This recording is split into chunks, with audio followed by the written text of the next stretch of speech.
ابلیس کلاس میں لیکچر دے رہا تھا۔ شرک گناہوں میں بدترین گناہ ہے۔ جب میں نے آدم کو سجدہ کرنے سے انکار کیا اور میرے گلے میں لعنت کا طوق ڈالا گیا تو میں نے عرض کیا کہ مجھے قیامت تک موت سے مہلت عطا کی جائے۔ مہلت عطا کی گئی تو میں نے کہا اب میں قیامت تک انسانوں کو بہکاتا اور بھٹکاتا رہوں گا، انہیں گناہ پر اکساتا اور جہنم کا راستہ دکھاتا رہوں گا۔ اس پر اللہ نے کہا کہ وہ قیامت تک شرمندہ ہونے اور استغفار کرنے والوں کو معاف کرتا رہے گا، اور مجھ سے زیادہ کون جان سکتا ہے کہ اللہ کیسا غفور الرحیم ہے۔ بندہ زنا جیسا گناہ کا ارتکاب کر بیٹھے اور فوراً ہی اس پر شرمندہ ہو جائے اور توبہ کے لیے ہاتھ اٹھائے تو اس کے منہ سے توبہ کے الفاظ نکلنے سے پہلے اسے خدا معاف کر دیتا ہے۔ بتاؤ کوئی حد بھی ہے رحمت اور غفاری کی؟ اچانک وہ دانت پیسنے لگا۔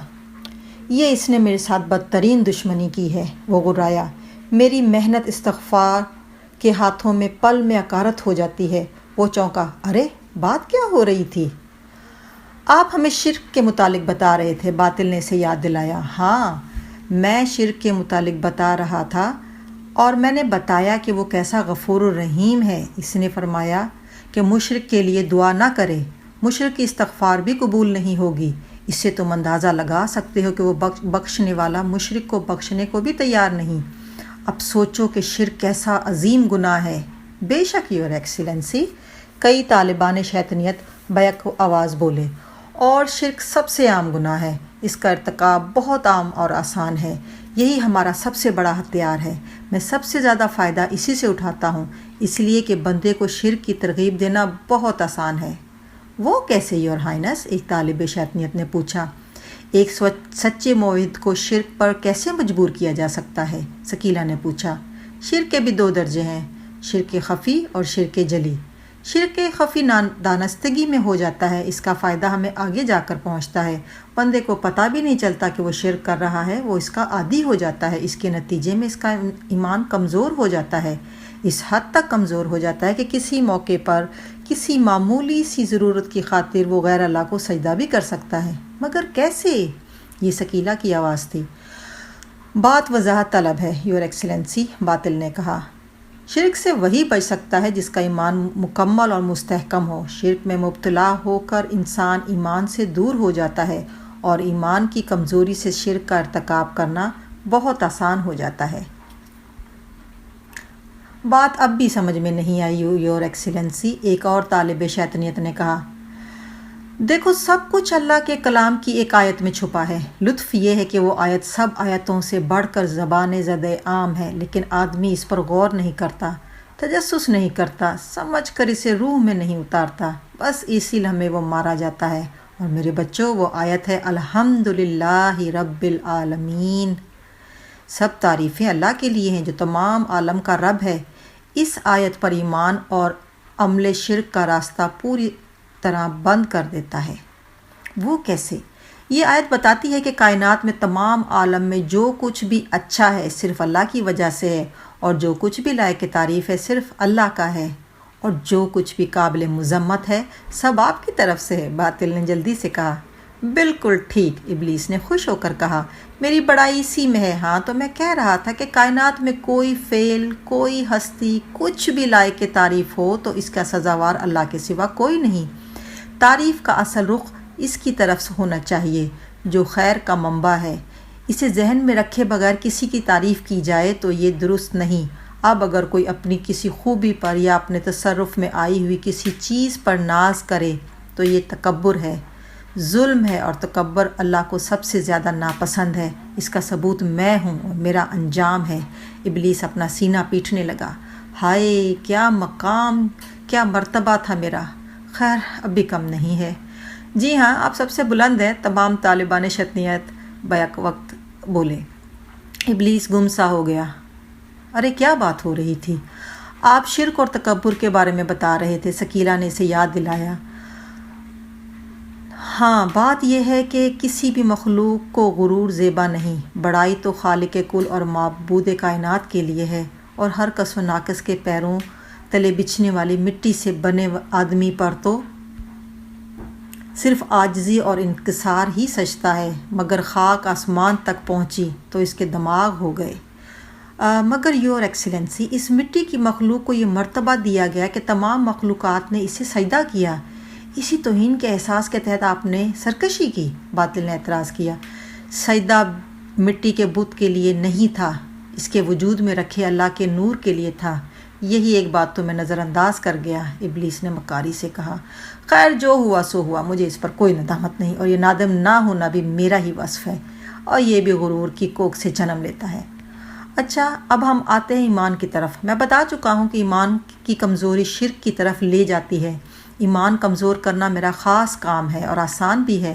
خوف، اندیشے، وسوسے اور عدم تحفظ کا احساس، یہ سب چیزیں ایمان کو کمزور کرتی ہیں۔ آدمی، اور وہ بھی صاحب ایمان، آسانی سے خوفزدہ نہیں ہوتا۔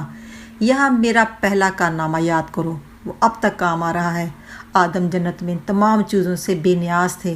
میں نے بہکانے کی کوشش کی مگر ناکام رہا، چنانچہ میں نے صنف کمزور ہوا کی طرف متوجہ ہوا۔ میری ترکیب کارگر ہوئی، ہوا نے آدم کو گندم کھلا دیا۔ اس کے نتیجے میں وہ جنت سے نکالے گئے اور ان کے ساتھ پیٹ کی بیماری بھی لگ گئی۔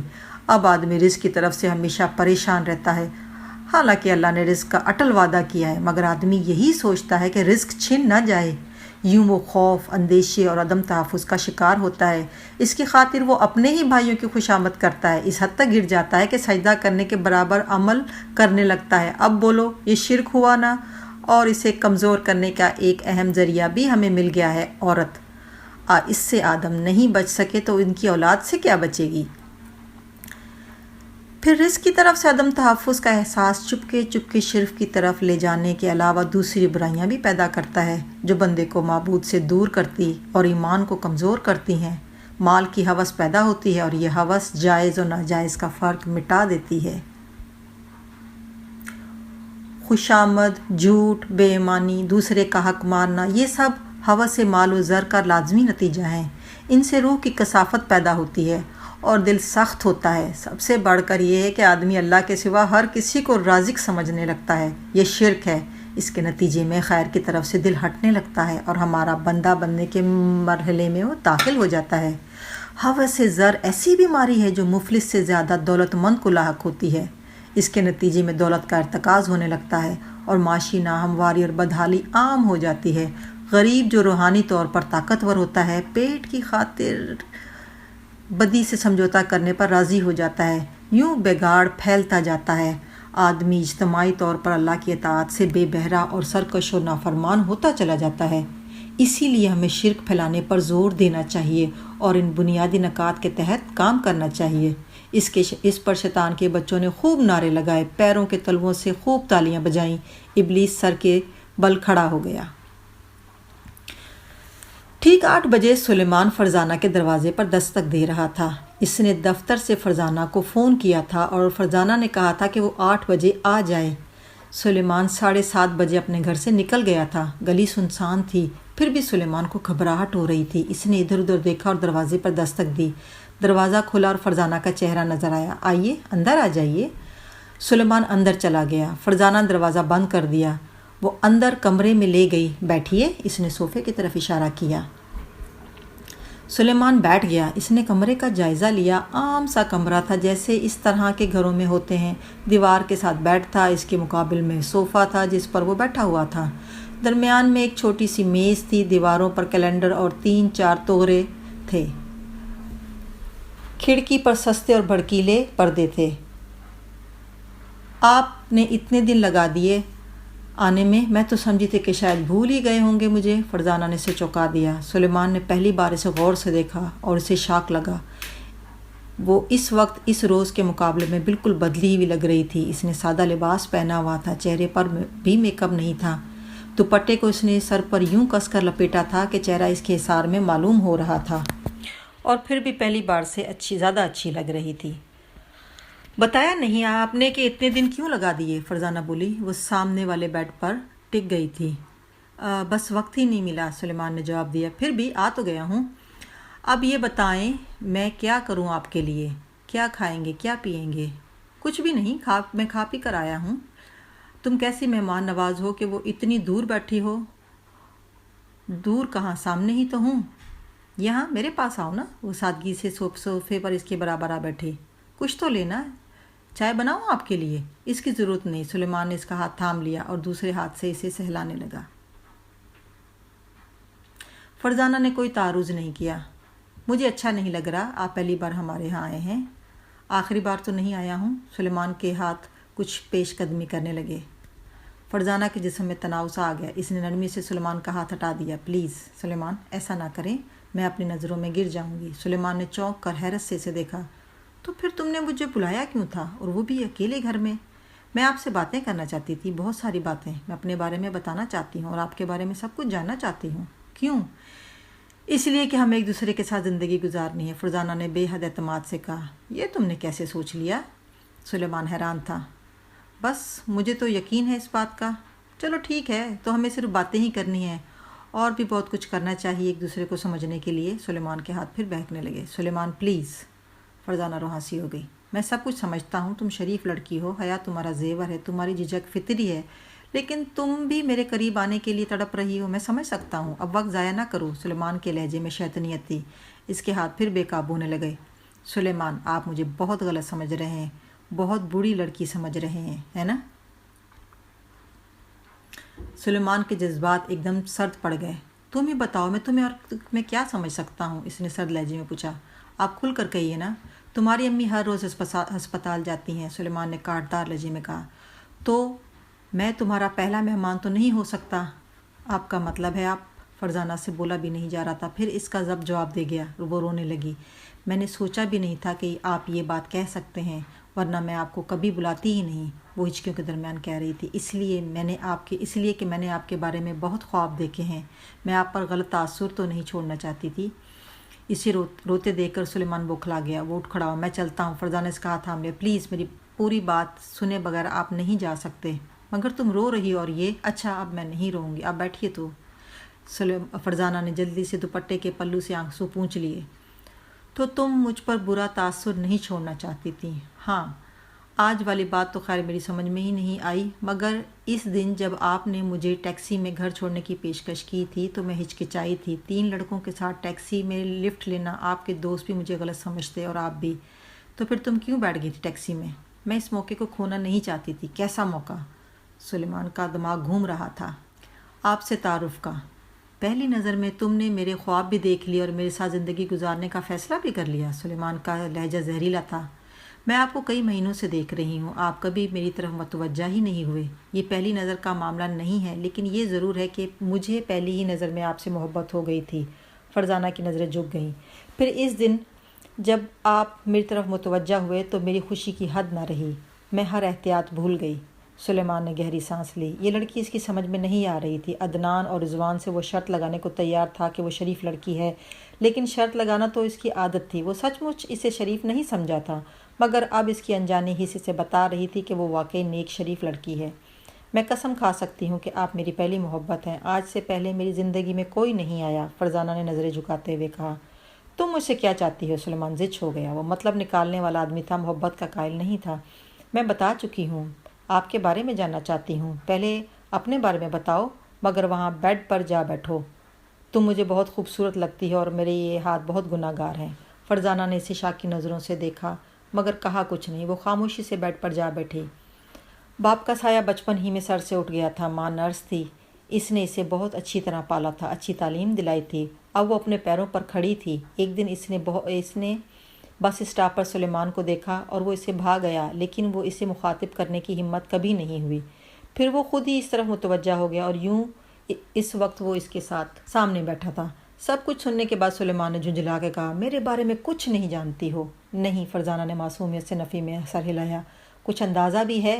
بس میں یہ جانتی ہوں کہ آپ مجھے بہت اچھے لگتے ہیں اور آپ بہت اچھے ہیں۔ میں اچھا نہیں ہوں، بہت برا ہوں، یہ سمجھ لو میں شیطان کا بھی استاد ہوں۔ عورت کو میں کھلونا سمجھتا ہوں اور تم جیسی لڑکیوں کو شکار۔ مجھ میں دنیا کا ہر عیب موجود ہے، ہر برائی موجود ہے۔ میں نہیں مانتی۔ تمہارے نہ ماننے سے کیا ہوتا ہے؟ سلیمان نے جھنجھلا کر کہا۔ شکر کرو کہ میں جھوٹا نہیں ہوں۔ آس دلا کر لوٹنا میرا شعار نہیں، ورنہ آج رات تمہاری تباہی کی رات ہوتی۔ سمجھی کچھ؟ میں تمہیں بہت آسانی سے پھسلا سکتا تھا۔ تو اب یہ اچھائی ہوئی نا آپ کی؟ آدمی سچا ہو تو اس کی سب برائیاں ختم ہو جاتی ہیں۔ سلیمان بھنا گیا۔ سچا آدمی کسی بھی وقت سب برائیاں چھوڑ دیتا ہے، اسے اللہ کی ہدایت ضرور ملتی ہے۔ رات کو اکیلے گھر میں کسی غیر مرد کو بلاتی اور پھر اللہ والی بنتی ہو؟ سلیمان نے اس پر وار کیا۔ ملنا ضروری تھا اس لیے بلایا۔ اچھا اب میرے بارے میں سن لو۔ اکیلا ہوں، دنیا میں دوستوں کے سوا میرا کوئی نہیں ہے، اپنا مکان بھی نہیں ہے، سرکاری فلیٹ میں رہتا ہوں، سرکاری ملازمت ہے، مگر شوق ایسے ہیں کہ تنخواہ میں پورا نہیں پڑتا، شرطیں لگاتا ہوں اور لوگوں سے پیسہ بناتا ہوں۔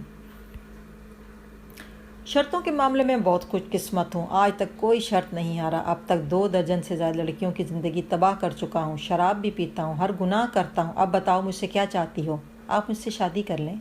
بے وقوف لڑکی، سلیمان نے پیشانی پر ہاتھ مارتے ہوئے کہا، اتنی سی بات نہیں سمجھتی؟ جس کا الو یوں ہی سیدھا ہو جائے وہ شادی کیوں کرے گا؟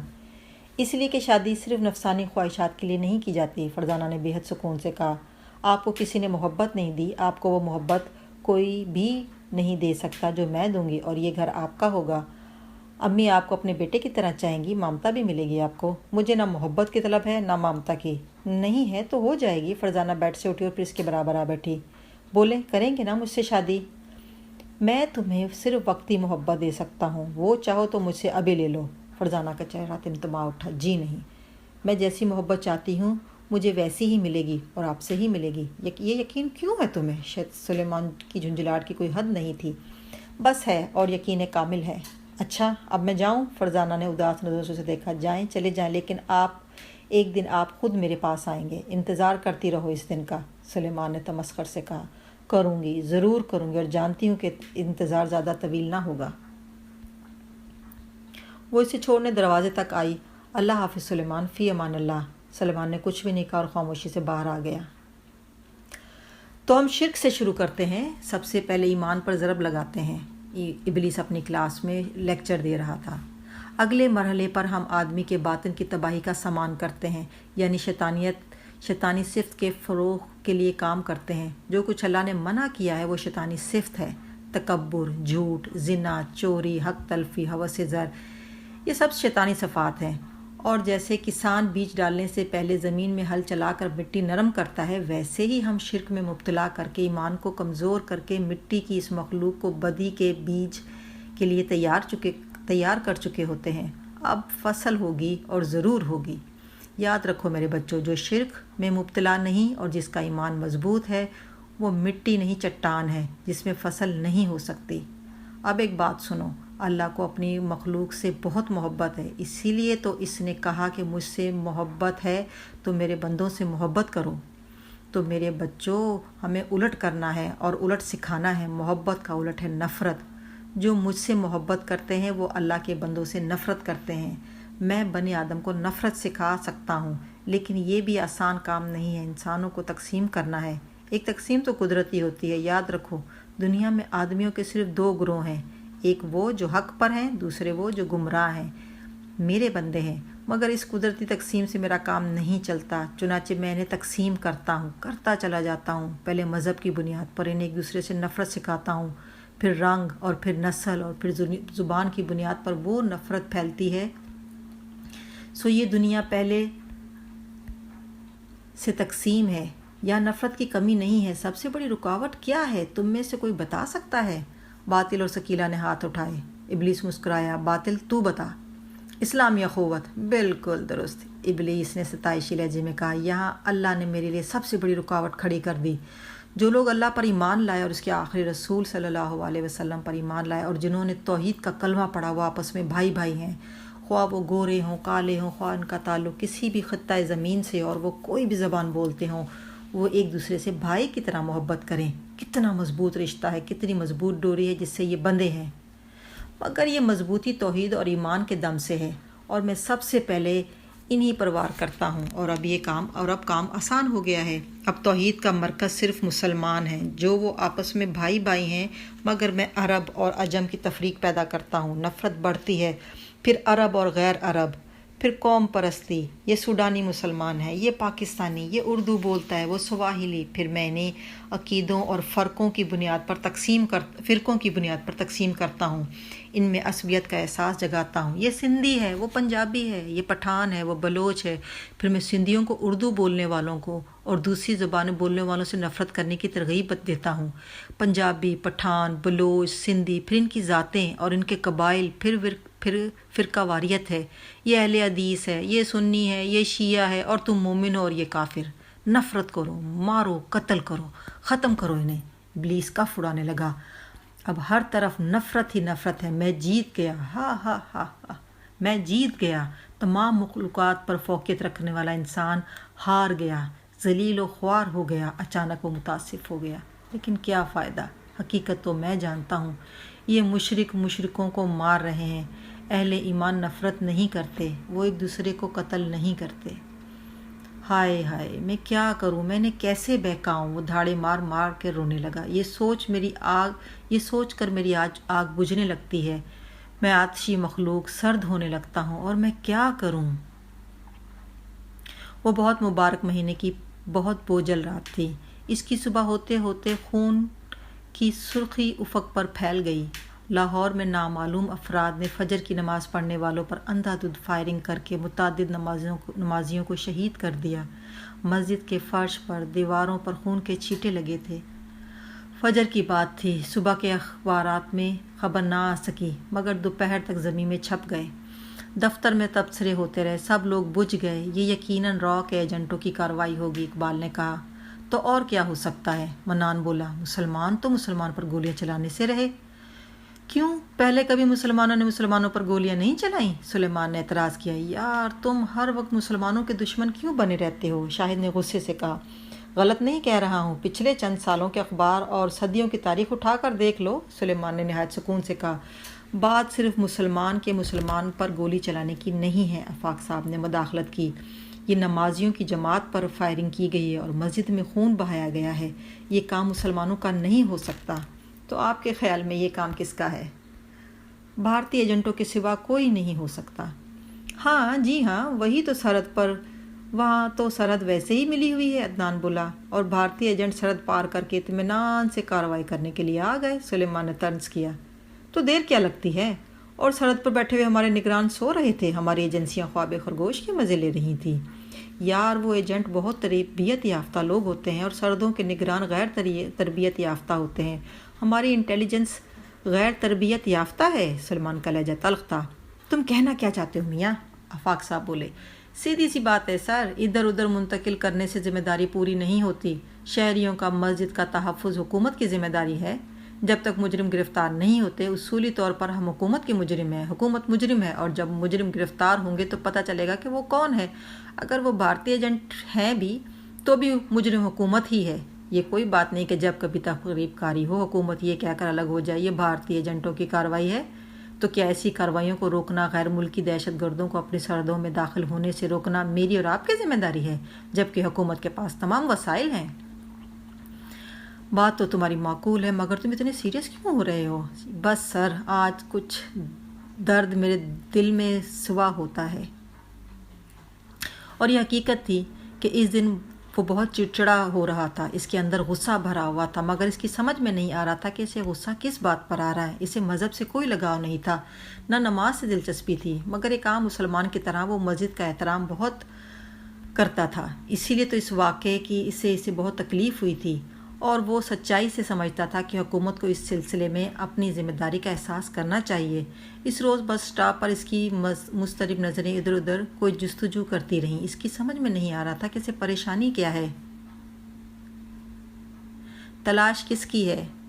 وہ دن ایسا ہی تھا، خود اپنے لیے وہ ناقابل فہم ہو گیا تھا، مگر جیسے ہی اس کی نظریں بس اسٹاپ کی طرف آتی ہوئی فرزانہ پر پڑیں، اس کی سمجھ میں سب کچھ آ گیا۔ وہ فرزانہ کو تلاش کر رہا تھا، اس کا منتظر تھا۔ اس کے ساتھ ہی اسے شوق لگا، یہ کیا، یہ تو اس کی مزاج کے خلاف ہے۔ اس نے کبھی کسی لڑکے کو اتنی اہمیت نہیں دی، لیکن نہ چاہتے ہوئے بھی وہ بس میں اور گھر پہنچ کر بھی فرزانہ کے بارے میں سوچتا رہا۔ یہ ایک غیر معمولی بات تھی۔ اسے تسلیم کرنا پڑا کہ فرزانہ نے اسے اس انداز میں متاثر کیا ہے کہ پہلے کبھی کسی لڑکی نے نہیں کیا۔ وہ اس کے بارے میں سوچتا رہا۔ وہ اس لڑکی سے جس صورتحال میں تعلق پیدا ہوا تھا، اس کے تحت اسے اچھی لڑکیوں میں شمار نہیں کیا جا سکتا تھا، مگر وہ جانتا تھا کہ وہ ایسی ویسی لڑکی نہیں ہے، وہ بہت اچھی ہے، وہ اس سے شادی کرنا چاہتی ہے۔ شادی سلیمان کے لیے ایسا دور کا امکان تھی جس کے بارے میں اس نے کبھی نہیں سوچا تھا اور سوچنا چاہتا بھی نہیں تھا۔ پھر اسے ایک اور شاک لگا۔ اس کے دل میں فرزانہ کے پاس جانے اور اس سے ملنے کی خواہش پوری شدت سے ابھری، ایسے کہ ایک بار تو اس نیت سے اٹھ بھی گیا تھا۔ اس نے خود کو روک تو لیا، مگر اس کی جھنجھلاہٹ اور غصہ بڑھ گیا۔ یہ بے بسی اس کے لیے نئی بھی تھی اور بے حد ناپسندیدہ بھی۔ اس کے دماغ کے فیصلے کے خلاف مزاحمت کر رہا تھا۔ لڑکیاں اس کے لیے ایک ایسے خوبصورت رستے کی حیثیت رکھتی تھی جس سے ایک بار اور بعض حالات میں چند بار گزارا کیا جا سکتا تھا۔ وہ پڑاؤ ڈالنے تک کا قائل نہیں تھا۔ ایسے کسی راستے پر گھر بنانے کا تو سوال ہی پیدا نہیں ہوتا۔ اس لمحے سلیمان نے ٹھنڈے دل سے یہ فیصلہ کیا کہ وہ اپنے اندر کی یہ جنگ پوری طاقت سے لڑے گا اور یہ جنگ کسی بھی قیمت پر نہیں ہارے گا۔ وہ ایک عام سی لڑکی کی احمقانہ خواہش کے آگے کبھی نہیں جھکے گا۔ مگر اس رات اسے نیند مشکل سے آئی۔ ایمان پر اٹیک کرنا بہت آسان ہے، ابلیس اپنے شاگردوں کو سمجھا رہا تھا۔ وہ اس کی 7ویں کلاس تھی۔ تم میں سے کوئی بتا سکتا ہے کہ کیسے؟ اس کے کئی شاگردوں نے ہاتھ بلند کیے، اور ان میں ہمیشہ کی طرح باطل اور ثقیلہ بھی تھے۔ ابلیس نے اس بار دوسرے شاگردوں کو موقع دینے کا فیصلہ کیا۔ اس نے ایک طالب شیطانیت سے کہا، ہاں تم بتاؤ۔ شرک کے ذریعے؟ یہ تو میں بتا چکا ہوں، میں اس سے آسان طریقے کی بات کر رہا ہوں، ابلیس نے کہا اور ایک شاگرد کی طرف مڑا۔ تم بتاؤ۔ تکبر کو فروغ دے کر۔ ایڈوانس کورسز میں رٹے سے کام نہیں چلتا، سوچنے کی بھی عادت ڈالنی چاہیے، ابلیس نے تلخی سے کہا۔ پھر وہ باطل کی طرف مڑا۔ تم بتاؤ۔ صفائی اور پاکیزگی کی بے کنی کر کے، باطل نے جواب دیا۔ یہ ہوئی نا بات، ابلیس نے بے حد خوش ہو کر کہا۔ پھر ثقیلہ سے کہا، کیوں؟ اس لیے کہ اللہ نے صفائی کو نصف ایمان کہا ہے۔ بالکل درست ہے، ابلیس کے دانت نکل پڑے۔ اب سوچو، صرف گندگی میں مبتلا کر کے ہم ابن آدم کو آدھے ایمان سے محروم کر سکتے ہیں۔ اب میں یہ بتاؤں کہ اللہ نے صفائی کو اتنی اہمیت کیوں دی ہے۔ یہ صفائی اور گندگی، پاکی اور ناپاکی کی آگے جا کر حلال اور حرام تک یہ پہنچ جاتی ہیں۔ میں پاک تھا، آگ ہمیشہ پاک ہوتی ہے، اور گندی مٹی کا مجسمہ گندا تھا، اللہ نے اسی عظمت دی، اور غرور اور تکبر نے مجھے گندا کر دیا۔ سرکشی اور نافرمانی نے مجھے ناپاک کر دیا۔ مجھے ناپاکی اور اسے حلال پسند ہے اور مجھے حرام۔ گندی مٹی کے پتلے کو گندگی یعنی اس کی اصل کی طرف راغب کرنا بہت آسان ہے، اور یہ کام میں بہت آسانی سے کرتا ہوں۔ آدمی کو حاجت کا احساس دلا کر آبادی میں کسی مصروف راستے پر رفع حاجت کے لیے آمادہ کرنا کتنا آسان ہے۔ یوں وہ اپنے کپڑے گندے کرتا ہے اور دوسروں کے لیے مستقل بدبو چھوڑ جاتا ہے۔ کپڑوں پر چھینٹے پڑ جائیں تو انہیں نظر انداز کرنا آدمی کے لیے کتنا آسان ہے، تم یہ سوچ بھی نہیں سکتے۔ اپنے گھر کا کوڑا باہر گلی میں پھینک دینا کتنا آسان ہے، اور صفائی سے یہ دوری آدمی کو ناپاکی کی طرف لے جاتی ہے۔ ابلیس کے دانت نکل پڑے۔ ناپاکی سے نماز سے دور کر دیتی ہے، جو اللہ کے اطاعت شعار اور سرکش بندوں کے درمیان فرق ہے۔ صرف یہی نہیں، ناپاکی آدمی کے باطن کو بتدریج روشنی سے محروم اور ناپاک کرتی جاتی ہے۔ اچھی سوچ ناپاک آدمی کے ذہن کی طرف رخ نہیں کرتی۔ اچھا خیال ایسے آدمی کے دل کی طرف بھٹکتا بھی نہیں ہے۔ اچھے عمل کا تو سوال ہی نہیں پیدا ہوتا۔ اب سمجھ میں آئی میری بات۔ اس پر کلاس تالیوں سے گونج اٹھی۔ آپ سب سے عظیم ہے یور ایکسیلنسی، طالبان شیطانیت گا رہے تھے۔ اب سنو۔ کچھ دیر بعد ابلیس نے سلسلہ خرافات جوڑا۔ حرام ناپاکی سے آگے کی چیز ہے۔ حرام کے سامنے ایمان بالکل نہیں پنپتا، پوری طرح ختم ہو جاتا ہے۔ ناپاکی کے مرحلے میں داخل ہونے کے بعد آدمی حرام کو برا نہیں سمجھتا۔ ایسے میں میری ترغیب اس کے لیے بہت مؤثر ہو جاتی ہے۔ حرام چیز کا تعلق براہ راست آدمی کے خون کے ساتھ ہے۔ وہ خون میں شامل ہوتا ہے، اور تم جانتے ہو کہ خون پورے جسم میں گردش کرتا ہے، دل اور دماغ میں بھی جاتا ہے۔ لہٰذا حرام کا ایک ذرہ، ایک قطرہ بھی بہت اہم ہوتا ہے۔ وہ پورے وجود کو، روح تک کو غلیظ کر دیتا ہے۔ ایسا آدمی اچھا سوچ ہی نہیں سکتا، اچھا کر ہی نہیں سکتا۔ آپ سمجھو کہ یہ کیسی عمدہ چیز ہے حرام۔ ابلیس نے زوردار چٹخارا لیا۔ اب تم سمجھو کہ رزق کی کتنی اہمیت ہے۔ آدمی 2 طرح سے حرامی ہو جاتا ہے، ایک نطفے سے، اس کا تعلق بھی خون سے ہے، اس کے متعلق کل تفصیل سے بتاؤں گا۔ دوسری چیز رزق حرام ہے۔ آدمی حرام کھاتا ہے تو حرام اس کے خون میں خرابی پیدا کرتا ہے۔ اس کا پورا روحانی عمل روحانی نظام معطل ہو جاتا ہے۔ شراب تو خیر مسلمان بہت پیتے ہیں، انہیں اس کی طرف راغب کرنا مشکل ضرور ہوتا ہے، ناممکن نہیں، لیکن مسلمان کو فطری طور پر بد جانور سے نفرت کرتے ہیں، اسے سور کے گوشت پر مائل کرنا ناممکن ہے۔ یہ ایک بڑی دشواری ہے۔ میری عظمت دیکھو کہ میں نے اس کا کیسا توڑ کیا۔ میں نے حلال کو بھی حرام کر دیا، اور وہ حلال جو در حقیقت حرام ہوتا ہے آدمی بڑے شوق اور رغبت سے کھاتا ہے اور حرامی ہو جاتا ہے، جبکہ اسے علم بھی نہیں ہوتا۔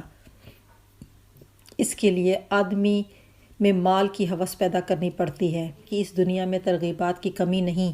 میں مردوں پر کام کرتا ہوں، مگر اس کا نتیجہ صرف 50% نکلتا ہے۔ یہاں مجھے صحیح معنوں میں عورت سے مدد ملتی ہے۔ اس کی اہمیت آدم اور حوا کے معاملے میں سمجھ لی تھی۔ مرد کو حاکم کا زوم رہتا ہے، لیکن در حقیقت وہ عورت کی نزاکت اور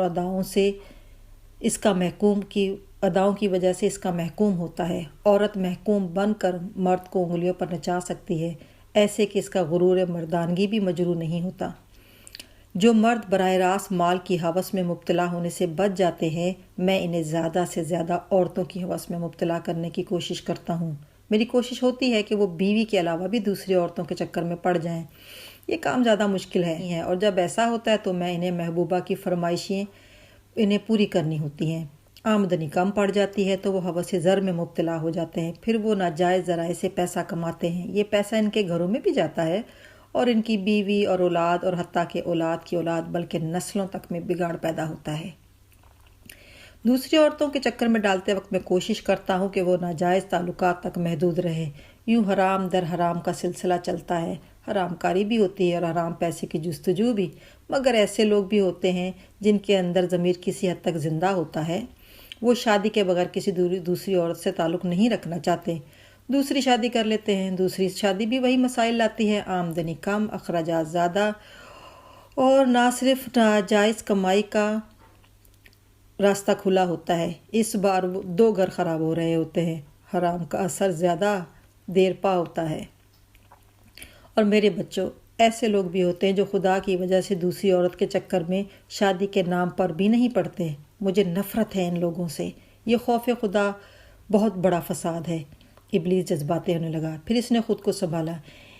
انہیں میں عورت کی مدد سے سیدھا کرتا ہوں۔ وہ کیسے یور ایکسیلنسی؟ ایک طالب شیطانیت نے پوچھا۔ ہوس وہ چیز ہے جو کبھی ختم نہیں ہوتی، بڑھتی ہی چلی جاتی ہے۔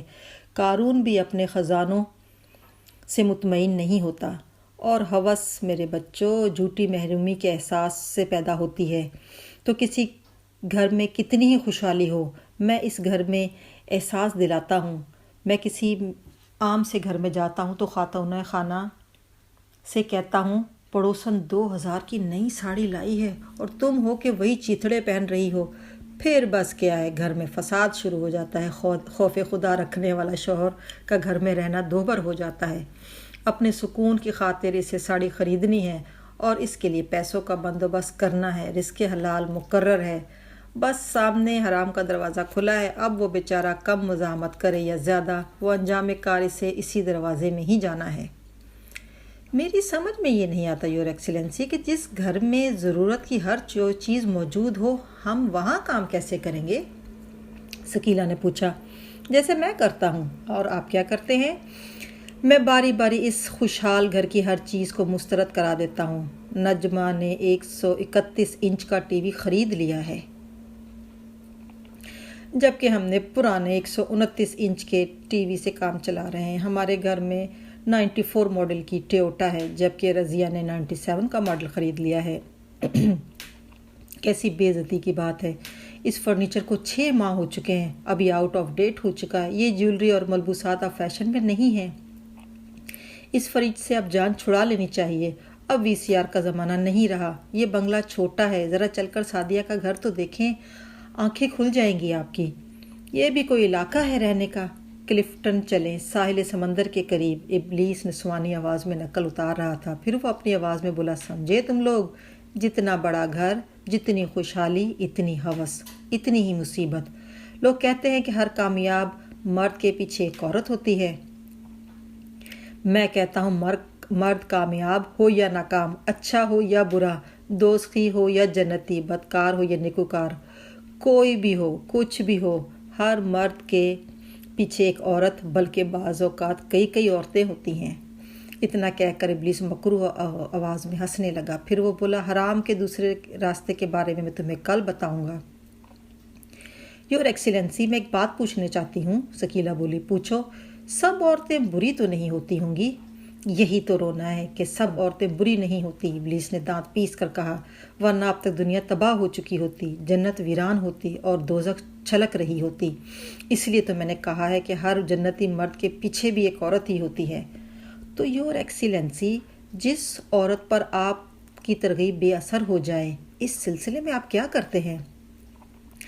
اپنے سر کے بال نوچتا ہوں اور اس عورت پر لعنت بھیجتا ہوں، اس لیے کہ اس کے بعد اس کے گھر میں میری دال نہیں گلتی، وہاں میں شکست کھا جاتا ہوں۔ ابلیس نے غیظ و غضب سے لال پیلا ہوتے ہوئے کہا، میری بچی، آخر میں یہ یاد دلا کر تم نے میرا موڈ خراب کر دیا۔ بس اب چھٹی کرو۔ وہ مہینہ ہی قیامت کا مہینہ ثابت ہو رہا تھا۔ چہرے ستے ہوئے اور دل بجھے ہوئے تھے، ہر نظر میں خوف تھا، ہر شخص دوسرے شخص کو مشکوک نگاہوں سے دیکھتا۔ اخبار کی سرخیاں خون سے لکھی ہوئی معلوم ہوتی تھی۔ اخبار پڑھ کر سر شرم سے جھک جاتے تھے۔ ابھی آدھا رمضان گزرا تھا، مگر دونوں فرقوں کی تین مسجدوں پر خونی حملے ہو چکے تھے۔ ایک جگہ نمازیوں سے پوری طرح بھری ہوئی مسجد میں تراویح پڑھنے والوں پر فائر کھول دیا گیا۔ سرکاری ہینڈ آؤٹ میں شہید ہونے والوں کی تعداد جو بتائی گئی تھی وہ افسانہ لگتی تھی۔ مسجد کے فرش پر جمع خون کا تالاب کچھ اور ہی کہانی سنا رہا تھا۔ دوسرے فرقے کی مسجد میں نماز کے بعد قرآن کریم کی تلاوت کرنے والوں کو یوں خون میں نہلایا گیا تھا کہ قرآن کے صفحات پر خون کے چھینٹے پڑے تھے۔ ان واقعات کی وجہ سے شہر آسیب زدہ لگنے لگا تھا، ہر شہری نفسیاتی مریض بن گیا تھا۔ سلیمان نے اخبار سے نظریں اٹھاتے ہوئے طنزیہ لہجے میں کہا، اب آپ لوگ یہ کہیں گے کہ راک ایجنٹ یہاں بھی پہنچ گئے؟ تو یہ کوئی ناممکن بات بھی نہیں، اقبال نے کہا، مگر اس کا لہجہ کمزور تھا۔ کیا ہمارے آئین میں راک ایجنٹوں کو تحفظ دیا گیا ہے؟ سلیمان نے تلخی سے کہا، آج تک ہر کارروائی انہوں نے کی ہے، مگر کبھی راک کا کوئی دہشت گرد پکڑا نہیں گیا۔ کیا یہ حکومت کی طرح کی نااہلی نہیں؟ راک کے ایجنٹ دیکھ تو لیے جاتے ہیں، پکڑے نہیں جاتے۔ یہ اچھا نسخہ کیمیا حکومت کے ہاتھ لگا ہے۔ ٹھیک کہتے ہو میاں، آفاق صاحب بھی کام چھوڑ کر ان کی طرف متوجہ ہو گئے، مگر سر، اب میں نہیں مان سکتا کہ یہ بھارتی ایجنٹوں کی کارروائی ہے۔ سلیمان بپھر گیا، تو پھر؟ سر، یہ سب کچھ ہم مسلمان ہی کر رہے ہیں، یہ بات غلط ہے۔ آپ دلیل سے قائل کر سکیں تو میں حاضر ہوں سر۔ پہلے تم مجھے یہ بتاؤ کہ تم کیسے مسلمان ہو؟ سلیمان گڑبڑا گیا، اس کا سر جھک گیا۔ آپ جانتے ہیں سر، اس نے دبی دبی آواز میں کہا، میں زیادہ نہیں جانتا اور اس سوال کا جواب میں دینا بھی نہیں چاہتا، یہ جواب تو تمہیں ہی دینا ہے۔ آفاق صاحب نے گہری سانس لے کر کہا، میں بس اتنا جانتا ہوں کہ تم روزہ کبھی نہیں رکھتے، تمہیں کبھی جمعے کی نماز پڑھنے کی توفیق بھی نہیں ہوئی۔ میرے خیال میں تم ہر برا کام کرنے کے لیے تیار رہتے ہو اور ہر اچھے کام سے بھاگتے ہو۔ اب میرے سوال کا جواب دو، تم کیسے مسلمان ہو؟ سلیمان چند لمحے سر جھکائے بیٹھا رہا، پھر اس نے سر اٹھا کر آہستہ سے کہا، میں بہت برا مسلمان ہوں سر۔ اب سچ بتاؤ کہ اگر تمہیں کوئی 1,00,000 روپے صرف اس بات کے لیے دے کہ تم جوتے پہن کر مسجد میں اندر تک چلے جاؤ تو کیا تم مان جاؤ گے؟ سلیمان کا چہرہ تپ گیا، سوال ہی نہیں پیدا ہوتا سر، میں پیشاب کرتا ہوں ایسے 1,00,000 روپے پر، اس نے جذباتی لہجے میں کہا۔ اسی لمحے اس کی سمجھ میں آیا کہ آفاق صاحب اسے کس طرف لے جا رہے ہیں۔ میں یہ حرکت کروں گا تو مجھے زندہ کون چھوڑے گا؟ اس نے دفاع کیا۔ غلط، تمہارا پہلا جواب سچا تھا، وہ تم نے غصے میں دیا تھا، اور غصہ لگاؤ کی دلیل ہے، یہ بات نہیں سر۔ اچھا، کوئی 1,00,000 روپے دے کر یہ کہے کہ ایک ایسی مسجد میں جہاں کوئی بھی موجود نہیں ہے جوتے پہن کر اندر تک چلے جاؤ تو کیا تم مان لو گے؟ آفاق صاحب اس سے بھی قائل کرنے پر تلے تھے۔ انہوں نے سوال کی نوعیت تبدیل کر کے اسے بے بس کر دیا تھا۔ سلیمان چند لمحے بے بس بیٹھا رہا، پھر اس نے آہستہ سے کہا، بڑی سے بڑی رقم بھی پیش کی جائے تو میں تصور میں بھی ایسا نہیں کر سکتا۔ یہ ہوئی نا بات، مسجد کے اندر نمازیوں پر فائرنگ کرنا تو بہت دور کی بات ہے، کوئی برے سے برا مسلمان مسجد کی اتنی سی بے حرمتی بھی نہیں کر سکتا، یہی میری دلیل ہے۔ امید ہے تم قائل ہو گئے ہوگے۔ دلیل تو آپ کی وزن رکھتی ہے ہے لیکن سر پھر یہ سب کیا ہو رہا ہے؟ سلیمان نے بے بسی سے کہا۔ دیکھو بیٹے، اسلام کا مطلب ہے سلامتی، آفاق صاحب نے مشفقانہ لہجے میں اسے سمجھایا۔ سلامتی تمام انسانوں کے لیے، تمام عالم کے لیے ہے۔ یہ بات سمجھ لو کہ کوئی مسلمان مسجد کی بے حرمتی نہیں کر سکتا۔ جو کرتا ہے اگر بظاہر مسلمان ہے بھی تو در حقیقت نہیں ہے۔ یہ نمازیوں کو شہید کرنے والے، مسجد کے در و دیوار کو مسلمانوں کے خون سے نہلانے والے مسلمان ہو ہی نہیں سکتے، خواہ ظاہری طور پر مسلمان ہوں، در حقیقت وہ شیطان کے چیلے ہیں۔ ذرا سوچو تو، یہ حرکت، اور وہ بھی رمضان کے بابرکت مہینے میں کوئی مسلمان کر سکتا ہے؟ تم جسے نہ نماز سے واسطہ ہے نہ روزے سے، اس حرکت سے کڑتے اور جھنجھلاتے ہو تو کیوں؟ اس لیے کہ تم برے ہی صحیح مگر مسلمان ہو۔ سمجھ میں آئی بات؟ جی سر، میں قائل ہو گیا، لیکن میرا دکھ کم نہیں ہوا۔ اس مسئلے کا کیا حل ہے؟ ہمیں اپنے اندر چھپے ہوئے موذی کافروں کی طرف سے چوکنا رہنا چاہیے، اور ان کی نشاندہی ہو جائے تو ان سے چھٹکارا حاصل کرنا چاہیے۔ یہ بہت بڑا فتنہ ہے اور اس کا سدباب ضروری ہے۔ یہ مسلمان کو مسلمان سے لڑانے کی سازش ہے جو کوئی مسلمان کر ہی نہیں سکتا۔ عدنان خاموشی سے یہ سب کچھ سن رہا تھا۔ اس نے کہا، سر ایک بات میں کہوں آپ کی گفتگو کے حوالے سے؟ ہاں کہو۔ میں آپ کی یہ بات مانتا ہوں کہ مسلمان مسجد کی بے حرمتی نہیں کر سکتا، لیکن سر برسوں سے ہمارے اخبارات گواہی دے رہے ہیں کہ متعدد مواقع پر پولیس جوتوں سمیت مسجد میں گھس گئی اور ان سے باز پرس بھی نہیں کی گئی۔ ان کے بارے میں کیا کہتے ہیں آپ؟ اسی وقت فون کی گھنٹی بج اٹھی۔ آفاق صاحب نے ریسیور اٹھایا۔ بات ادھوری رہ گئی۔ اس روز بھی اسٹاپ پر سلیمان نہ چاہتے ہوئے بھی فرزانہ کو دیکھتا رہا، لیکن فرزانہ نے نظریں نہیں اٹھائیں۔ سلیمان کی جھنجھلاہٹ بڑھتی جا رہی تھی۔ یہ لڑکی خواہ مخواہ اس کے لیے مسئلہ بن رہی تھی۔ تمہیں معلوم ہے مجھے سب سے زیادہ نفرت کس چیز سے ہے اور کون لوگ مجھے سب سے زیادہ برے لگتے ہیں؟ ابلیس نے اپنی کلاس میں پوچھا۔ نہیں یور ایکسیلنسی، سب نے بیک وقت آواز دیا۔ تو سنو، مجھے سب سے زیادہ نفرت نکاح سے ہے، اور محبت کرنے والے شوہر اور بیوی مجھے سب سے زیادہ برے لگتے ہیں۔ ابلیس نے کہا، اس کی وجہ جانتے ہو؟ نہیں یور ایکسیلنسی، اس لیے کہ نکاح اللہ کا ایسا تحفہ ہے جو زنا جیسے فطری گناہ کبیرہ کا راستہ روکتا ہے، بلکہ اسے رحمتوں، برکتوں اور اجر والا کام بنا دیتا ہے۔ ذرا سوچو تو، اس سے ہمارا کام کتنا خراب ہوتا ہے۔ اگر سب شادی کرنے لگے تو زنا کون کرے گا؟ اب یہ بتاؤ وہ کون سا کام ہے جو بندہ اللہ کے حکم کے مطابق کرتا ہے اور پھر بھی مجھے خوشی ہوتی ہے؟ میں سمجھ گیا یور ایکسیلنسی، باطل نے کہا، وہ یقیناً طلاق ہے۔ گڈ، تم واقعی ذہین ہو۔ ہاں، جب بھی شوہر اور بیوی میں علیحدگی ہوتی ہے تو میں خوش ہوتا ہوں۔ ناچاکی ہوتی ہے اور گھر میں تفرقہ پڑتا ہے تو میں خوش ہوتا ہوں۔ میں خوش ہوتا ہوں کہ زنا کا بند راستہ کھل رہا ہے۔ لیکن یور ایکسیلنسی، شادی تو انسان کی فطرت ہے۔ ثقیلہ نے کہا، دیکھیں نا، ہر مذہب میں، ہر عقیدے کے لوگ جنسی تعلق کو قانونی شکل دینے کے لیے شادی کرتے ہیں، یہاں تک کہ بے دین بھی شادی کرتے ہیں۔ اسی لیے تو مجھے شادی سے اتنی نفرت ہے۔ ابلیس نے کہا، میں نے کہا تھا کہ آج تمہیں حرام کی پہلی اور بنیادی قسم سے متعلق بتاؤں گا۔ یہ ہے نطفے کا حرامی پن، اور اس سلسلے میں جو کام میں نے کیا ہے اس پر مجھے فخر ہے۔ میں نے حلال کو حرام کرنے کی ایسی ترکیب نکالی ہے کہ کسی کو پتہ بھی نہیں چلا۔ میں بتا چکا ہوں کہ نکاح سے مجھے سب سے زیادہ نفرت ہے اور مجھے اس کا توڑ کرنا ہے۔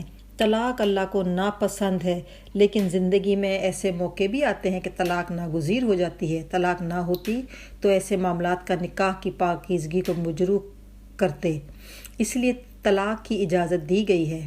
اللہ نے اس سلسلے میں واضح اور دو ٹوک احکام جاری کیے ہیں۔ طلاق ہونے یا نہ ہونے میں شک اور ابہام کی کوئی گنجائش نہ چھوڑی۔ یہ بھی خیال رکھا کہ انسان کی فطرت میں غصہ بھی ہے، اور غصہ آدمی کو اندھا کر دیتا ہے، اور غصے میں اسے برے اور بھلے کی تمیز بھی نہیں رہتی۔ یہ امر یقینی تھا کہ لوگ غصے میں طلاق دیا کریں گے۔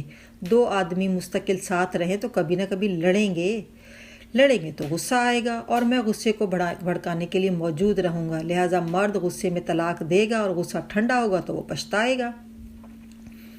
اگر اس کی روک تھام نہ کی گئی تو طلاق دینا بھی کھیل ہو جائے گا۔ اس امر کی روک تھام کے لیے اللہ نے ایک ایسی سزا رکھی جو آدمی کو چین سے سونے بھی نہ دے، وہ تڑپتا رہے۔ اب میں تمہیں سزا کے متعلق بتاتا ہوں۔ مرد نے عورت کو 3 بار طلاق دی، طلاق ہو گئی، اب وہ میاں بیوی نہیں رہے لیکن دونوں ملنا چاہتے ہیں۔ غصہ ٹھنڈا ہو چکا ہے لیکن وہ حلالے کے بغیر نہیں مل سکتے۔ حلالے کا مطلب یہ ہے کہ وہ عورت کسی دوسرے مرد سے شادی کرے اور جب اس دوسرے مرد سے طلاق ہو جائے تو وہ پہلے شوہر سے شادی کر سکتی ہے، اس کے بغیر وہ اپنے پہلے شوہر پر حلال نہیں۔ یہ سزا اس لیے سخت ہے کہ بیوی مرد کی عزت اور غیرت ہوتی ہے، اس کو کسی اور کے تصرف میں دیکھنا کوئی آسان بات نہیں، اور اس کے بعد وہ بیوی مل جائے تو یہ خلش ستاتی رہتی ہے کہ وہ کسی اور کی بیوی بھی رہی ہے۔ صرف چند لمحوں کے غصے کی یہ بہت بڑی سزا ہے اور جو بے حد مہربان اور نہایت رحم والے نے مقرر کی ہے، صرف اس لیے کہ معاملہ نکاح جیسی پاکیزہ چیز کا تھا۔ اس سے اس نکاح کی اہمیت کا اندازہ لگا لو۔ جس نے یہ سزا بھگتی ہو وہ ہمیشہ اپنے غصے سے ڈرتا اور نفرت کرتا رہے گا اور اسے دیکھ کر دوسرے بھی عبرت پکڑیں گے، اپنی بیویوں پر غصہ کرتے وقت خود پر قابو رکھیں گے تاکہ حلالہ سے بچے رہیں۔ یہ سمجھنے کے بعد مجھے حلالہ سے نفرت ہو گئی۔ پھر میں نے سوچا کہ اس سے بھی فائدہ اٹھایا جا سکتا ہے۔ میں نے اس سلسلے میں کام شروع کر دیا۔ کسی نے تیش کے عالم میں اپنی بیوی کو طلاق دی، پچھتایا، رجوع کرنا چاہا تو حلالے کا مسئلہ سامنے آیا۔ میں نے اس شخص کو راستہ سجھایا۔ اس نے میرے اکسانے پر اپنے ایک دوست سے اس سلسلے میں مدد مانگی۔ دوست اس امر پر تیار ہو گیا کہ وہ شادی کرتے ہی دوست کی سابقہ بیوی کو طلاق دے دے گا، تب وہ دوبارہ اس سے شادی کر سکے گی۔ اب میں نے اسے باقاعدہ رواج دینے کی کوششیں شروع کر دیں۔ ذرا گہرائی میں جا کر سوچو تو طلاق تک تو سب ٹھیک تھا، اس کے بعد سب بگڑ گیا۔ اس کے بعد عورت نے جو 2 شادیاں کی وہ دونوں جائز نہیں تھیں۔ طلاق دینے کی نیت کے ساتھ جو نکاح ہو وہ نکاح نہیں ہوتا۔ نکاح نہیں ہوا تو حلالہ بھی نہیں ہوا، اور حلالہ نہیں ہوا تو دوسری شادی بھی نہیں ہوئی۔ لیکن مرد عورت اس سے مطمئن ہے کہ وہ شرعی تقاضے پورے کر چکے ہیں اور وہ بے فکری سے ازدواجی زندگی گزار رہے ہیں۔ لیکن یہ بتاؤ کہ سچ کیا ہے؟ وہ حرام کاری میں مبتلا ہے۔ کئی طالبان شیطانیت نے بیک وقت آواز میں جواب دیا۔ اور اب جو ان کی اولاد ہوگی وہ کیا ہوگی؟ ناجائز ہوگی، حرامی ہوگی۔ اس معاملے میں کامیابی حاصل کرنے کے بعد میں نے مزید غور و فکر کیا۔ میں نے سوچا شادی کے ارادے کو تباہ کرنے کے لیے کوئی ترکیب سوچی جائے۔ کامیابی ہوئی تو پورے کا پورا معاشرہ تباہ ہو جائے گا۔ بالآخر بات بن گئی۔ اس کا آغاز میں نے آئلی قوانین کے نفاذ سے کرا کر کیا۔ اس کے نتیجے میں مردوں کے لیے دوسری شادی ممنوع ہو گئی۔ یوں بدکاری کا ایک اور راستہ کھل گیا۔ پھر ایک اور کام شروع ہوا۔ شروع میں یہ کام BD ممبرز نے کیا اور اب کونسلرز کر رہے ہیں۔ کام کرنے والے نیک نیتی سے کر رہے ہیں لیکن شریعت سے متصادم ہے، اس لیے صریحاً غلط ہے۔ اپنے طور پر یہ لوگ شادی کے ارادے کو اور معاشرے کے گھروں کو ٹوٹ پھوٹ سے بچانے کی کوشش کر رہے ہیں، لیکن در حقیقت یہ حرام کاری کو فروغ دے رہے ہیں۔ اس کے نتیجے میں پورے معاشرے پر نحوست طاری ہو گئی۔ اب میں تمہیں ذرا تفصیل سے بتاتا ہوں۔ کسی گھر میں لڑائی ہوتی ہے، غصہ ابلتا ہے، مرد بیوی کو طلاق دے دیتا ہے۔ اب یہ معاملہ کسی مفتی کے پاس نہیں، کونسلر کے پاس جاتا ہے، یہ جو شریعت کی الف بے سے کو بھی نہیں جانتا۔ کونسلر بڑے خلوص سے دونوں کو سمجھانے کی کوشش کرتا ہے، بتاتا ہے کہ تم لوگوں کی غلطی سے بچے بھی رلیں گے اور تم دونوں خوش بھی نہیں رہ سکو گے۔ یوں طلاق ہو کر بھی طلاق نہیں ہوتی اور اللہ کے قانون کے مطابق بدکاری شروع ہو جاتی ہے۔ بعض گھروں میں اس طرح کے معاملات کے بعد 5-6 بچے بھی ہو گئے ہیں۔ ان کے متعلق تو تم لوگ خود بھی سوچ سکتے ہو۔ سود اور نکاح اور طلاق کے معاملے میں شریعت کے خلاف ورزی ایسی نحوستیں ہیں جنہوں نے اس معاشرے سے برکت اٹھا دی ہے اور یہ لوگ رحمت سے دور ہو گئے ہیں۔ یہ میری بہت بڑی کامیابی ہے۔ فون کی گھنٹی بجی تو سلیمان کا قلم والا ہاتھ رک گیا۔ اس نے سر اٹھا کر آفاق صاحب کو دیکھا جو فون پر بات کر رہے تھے۔ اسے توقع تھی کہ وہ اس سے کہیں گے میاں سلیمان تمہارا فون ہے۔ جب بھی فون کی گھنٹی بجتی تو وہ یہی توقع کرتا، مگر ایسا اب تک نہیں ہو سکا تھا۔ نہ جانے کیوں اسے امید تھی کہ فرزانہ اسے فون کرے گی۔ کیوں؟ اس کے پاس ایک ہی جواب تھا۔ فرزانہ کے پاس اس کے دفتر کا فون نمبر موجود تھا۔ حالانکہ فرزانہ کا فون نمبر اس کے پاس بھی تھا، وہ خود بھی فون کر سکتا تھا، لیکن نہیں، یہ ممکن نہیں تھا کہ وہ اسے فون کرے۔ وہ یہی سوچے جا رہا تھا کہ اسے فرزانہ کی کوئی پرواہ نہیں۔ اگر وہ عام دن ہوتے تو شاید اس کی سمجھ میں آ جاتا کہ فرزانہ کے فون کا انتظار اور اس سلسلے میں بے چینی کیا ثابت کرتی ہے، مگر وہ بہت الجھا ہوا، بہت جھنجھلایا ہوا تھا۔ جب سے یہ مساجد پر فائرنگ کا سلسلہ شروع ہوا تھا وہ بدل کر رہ گیا تھا۔ کچھ اس کے معاملات بھی تبدیل ہو رہے تھے۔ عشاء اور فجر کے وقت وہ 2-3 لڑکوں کے ساتھ مسلح ہو کر محلے کی مسجد کی پاسبانی کرتا، اندر نماز ہو رہی ہوتی۔ یہ ذمہ داری اس نے اصرار کر کے لی تھی۔ میں نماز تو نہیں پڑھتا ہوں، یہ کام مجھ جیسوں کو ہی کرنا چاہیے، اس نے مسجد کی کمیٹی کے ارکان سے کہا تھا۔ باقی سب کچھ ویسا ہی تھا۔ اب تک اس نے ایک روزہ بھی نہیں رکھا تھا، مگر اسے یہ فکر تھی کہ مسجد نمازیوں سے محروم نہ رہے۔ جمعے کے دن بھی اس نے مسجد پر ڈیوٹی دی۔ یہ دیکھ کر اسے حیرت ہوئی اور افسوس بھی کہ رضوان جمعہ پڑھنے نہیں آیا تھا۔ نماز کے بعد گھر جاتے ہوئے وہ اس کشمکش میں الجھا رہا کہ رضوان کے گھر جا کر اس سے باز پرس کرے یا نہیں، مگر وہ اصول جیت گیا جو اس نے خود بنایا تھا۔ رمضان کے دوران میں رضوان سے نہ ملنے کا اصول۔ وہ اس کی عبادت میں خلل نہیں ڈالنا چاہتا تھا، مگر یہ مسئلہ آسانی سے حل ہو گیا۔ وہ گھر پہنچا ہی تھا کہ رضوان آ گیا۔ وہ اسے دیکھ کر حیران ہو گیا۔ خیریت تو ہے؟ اس نے پوچھا۔ یہ اس رمضان میں دوسرا موقع ہے کہ تم مجھ سے ملنے آئے ہو۔ اللہ والے خود چل کر شیطان کے پاس آئے ہیں۔ کچھ نہیں، بس دل چاہ رہا تھا تم سے ملنے کو، رضوان نے کہا۔ سلیمان نے اسے غور سے دیکھا۔ رمضان کے مہینے میں وہ دفتر میں بھی رضوان سے نظریں چار نہیں کرتا تھا۔ اسے حیرت ہوئی۔ رضوان کا چہرہ زرد ہو رہا تھا، آنکھیں بھی چمک سے محروم تھیں، حالانکہ رمضان میں اس کے چہرے پر ہمیشہ بہت رونق اور روشنی ہوتی تھی۔ کیا بات ہے رضوان، تو طبیعت تو ٹھیک ہے تمہاری؟ اس نے پرتشویش لہجے میں پوچھا۔ میں ٹھیک ہوں، لگتے تو نہیں پریشان ہو؟ ہاں یار، پریشان تو ہوں، مگر کوئی ایسی خاص بات نہیں۔ سلیمان کو اچانک نماز کا خیال آ گیا۔ اور تم آج مسجد میں بھی نظر نہیں آئے؟ اس نے باز پرس کی۔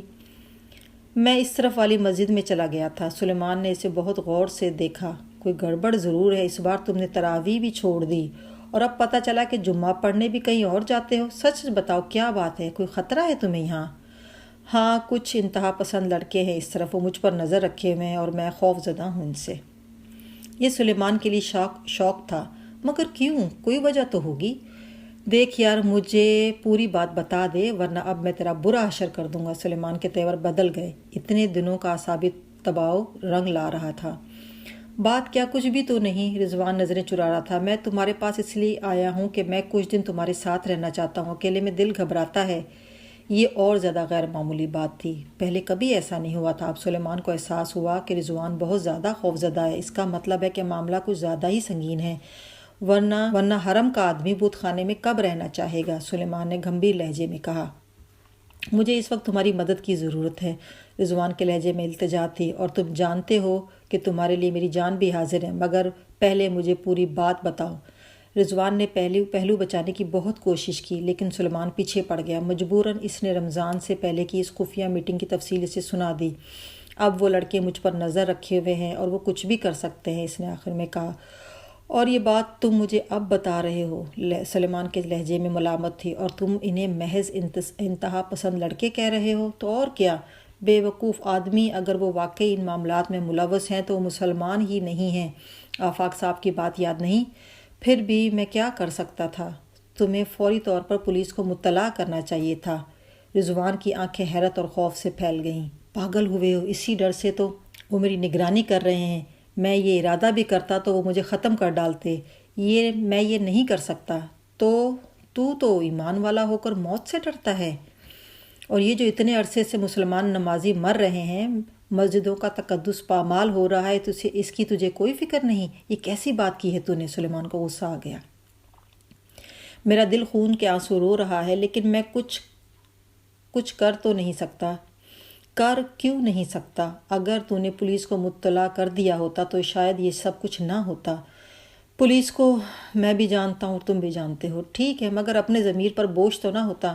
وہ لڑکے بہت خطرناک ہیں، وحشت بھر گئی ہے ان میں۔ پھر وہی بات، سلیمان جھنجھلا گیا۔ موت سے ڈرتا ہے جس کا ایک وقت مقرر ہے اللہ کی طرف سے، پھر اس مبارک مہینے میں موت، وہ ایسی موت، یہ تو شہادت ہوتی ہے، نصیب والوں کو ملتا ہے یہ مرتبہ۔ میں ایسا نہیں سمجھتا تھا، مگر یار تو ایمان کا بہت کمزور نکلا۔ یہ بتاؤ میں تمہارے یہاں رہ سکتا ہوں یا نہیں؟ یہ بھی کوئی پوچھنے کی بات ہے؟ سر آنکھوں پر میرے یار، مگر ایک کام کرنا ہے، میرے ساتھ چل، ہم پولیس کو سب کچھ بتا دیں گے۔ یہ سلسلہ تو رکے، یہ سلسلہ رکنے والا نہیں، رضوان تلخی سے کہا، اور میرا خودکشی کا کوئی ارادہ بھی نہیں۔ سلیمان چند لمحے سے کڑی نظروں سے دیکھتا رہا، پھر بولا، اچھا ان لڑکوں کے نام بتا دے، میں خود کچھ کروں گا۔ بات تو وہی ہے، وہ تو صرف مجھ پر شک کریں گے۔ دیکھو رضوان، یہ کام ضروری ہے۔ رضوان اٹھ کھڑا ہوا، ٹھیک ہے، نہیں رہنا مجھے تیرے گھر میں، بڑا دوست بنتا تھا، وقت پڑا تو۔ رضوان، یہ تیرا گھر ہے، مگر ان لڑکوں کے نام تو مجھے بتا، تو مجھے تمہیں بتانے ہی پڑیں گے۔ میں تو ہرگز نہیں بتاؤں گا، تو میں پولیس کو اطلاع کر دوں گا کہ تم مجرموں کے نام جانتا ہے، وہ خود اگلوا لیں گے تجھ سے، سلیمان نے سرد لہجے میں کہا۔ رضوان بے یقینی بھری زخمی نگاہوں سے اسے دیکھتا رہا۔ تو دوست ہو کر یہ کرے گا میرے ساتھ؟ دوست بن کر ہی بات کر رہا ہوں بزدل آدمی، یہ تیری عاقبت کا سوال ہے، میں تیری بہتری سوچ رہا ہوں، آگے تیری مرضی، میں اپنا فیصلہ تجھے سنا چکا ہوں۔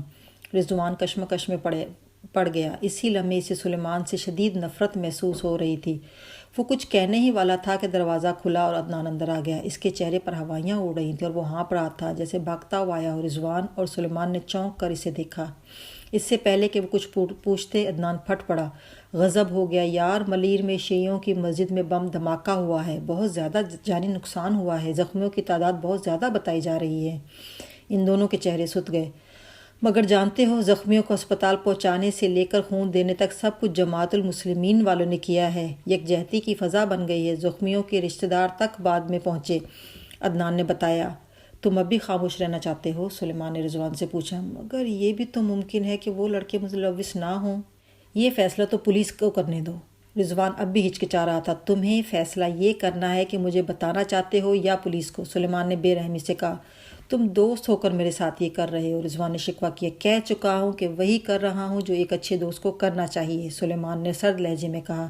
لیکن تمہاری سمجھ میں نہیں آتی تو میں یہ بھی بتا دوں کہ یہ معاملہ مسجد کے تقدس کا اور بے گناہ نمازیوں کے خون کا ہے، اور اس میں دوست کی بھی پرواہ نہیں کروں گا۔ عدنان حیرت سے کبھی ایک کو اور کبھی دوسرے کو دیکھ رہا تھا، اس کی سمجھ میں نہیں آ رہا تھا۔ رضوان نے کہا، ٹھیک ہے، میں بتا دیتا ہوں، لیکن شرط یہ ہے کہ ہم براہ راست ملوث نہیں ہوں گے۔ تم گمنام کال کے ذریعے پولیس کو مطلع کرو گے؟ سلیمان چند لمحے سوچتا رہا، پھر بولا، منظور ہے، اور تم میری حفاظت بھی کرو گے؟ لا حول ولا قوت! کیا ہو گیا ہے تیرے ایمان کو؟ بے وقوف، حفاظت کرنے والا تو صرف اللہ ہے، اللہ معاف کرے، میں اس وقت تو نے شرک کی بات کی ہے۔ رضوان نے شرمندگی سے نظریں جھکا لی، پھر وہ لڑکوں کے نام بتانے لگا۔ آج یہ آخری سال ہے، ابلیس کہہ رہا تھا، آج تم لوگوں کو کام تفویض کر دیے جائیں گے جو تم آزادی کا چاند طلوع ہوتے ہی شروع کرو گے۔ کام کی نوعیت؟ ایک طالب شیطانیت نے پوچھنا چاہا۔ پوری کلاس پرجوش نظر آنے لگی۔ بتا رہا ہوں، تمہیں شاید معلوم نہیں کہ ہم انسانی روحیں خریدتے ہیں۔ انسانی روحیں خریدتے ہیں؟ وہ کیسے یور ایکسیلنسی؟ ایک طالب شیطانیت نے الجھن بھرے لہجے میں کہا۔ ہم انہیں پیشکش کرتے ہیں کہ ہم ان کی 3 خواہشیں پوری کریں گے اور اس کے عوض وہ اپنی روحیں ہمیں سونپنے کا عہد کریں گے۔ یعنی موت؟ نہیں بھائی، ابلیس جھنجھلا گیا، ایسا سودا کوئی کیوں کرے گا؟ بس یوں ہے کہ سودا مکمل ہو جائے تو روح ہماری ہو جاتی ہے، جس وقت وہ شخص مرتا ہے تو ہم اس کی روح قبضے میں کر لیتے ہیں، مگر سودے کے بعد موت تک ہم اس سے اپنی مرضی کے کام لیتے ہیں۔ اس سے ہمیں کیا فائدہ ہوتا ہے؟ ہم روح کو جی بھر کر آلودہ کرتے ہیں، جبکہ روح انسان کے پاس اللہ کی امانت ہوتی ہے۔ ہم سے سودا کر کے وہ بدترین خیانت کا مرتکب ہوتا ہے، اور وہ روحیں ہمارے پاس ٹرافی کی حیثیت سے جمع ہو جاتی ہیں، وہ ہماری فتح کی علامت ہوتی ہیں۔ لیکن کوئی آدمی یہ خسارے کا سودا کیوں کرے گا؟ باطل نے سوال کیا۔ لوگ ہنسی خوشی یہ سودا کرتے ہیں، ابلیس نے مسکراتے ہوئے کہا، سارا فساد ہی خواہشوں کا ہے۔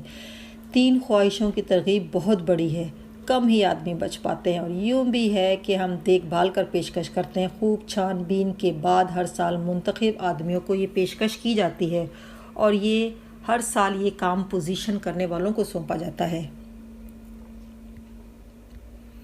واہ، مزہ آ جائے گا، ثقیلہ نے خوش ہو کر کہا۔ دوسرے طالبان شیطانیت بھی خوش نظر آ رہے تھے۔ میں تم میں سے ہر ایک کو اس شخص کی فائل دوں گا جس سے تمہیں سودا کرنا ہے۔ اس فائل میں تمہارے ہدف کا نام، پتہ اور ممکنہ حد تک تمام کوائف ہوں گے۔ 3 اس فائل کا مطالعہ کر کے تمہیں اپنا لائحہ عمل تیار کرنا ہوگا، پھر کام شروع کرنا ہوگا۔ جہاں میری مدد کی ضرورت پڑے میں حاضر ہوں، ورنہ یہ کام تمہیں آزادانہ کرنا، یہ تمہاری عملی زندگی کا آغاز ہے۔ اب میں تمہیں کچھ رہنما اصول بتاؤں گا۔ تم میں سے کوئی بتا سکتا ہے کہ میں سب سے زیادہ کس آدمی سے ڈرتا ہوں۔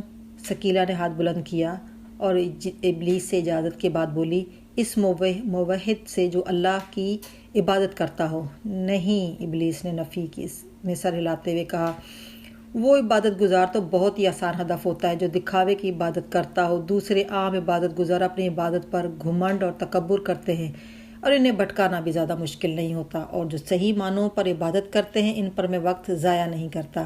شکست کھانا مجھے پسند نہیں ہے۔ تو پھر آپ بتائیے یور ایکسیلنسی، میں اس گناہ گار سے خوف کھاتا ہوں جو کبھی دانستہ اور کبھی بے خبری میں بڑی خاموشی سے یوں کوئی نیکی کر گزرتا ہے کہ کسی کو پتہ بھی نہیں چلتا، بعض اوقات اسے بھی پتہ نہیں چلتا جس کے ساتھ نیکی کی گئی ہے۔ وہ کیوں یور ایکسیلنسی؟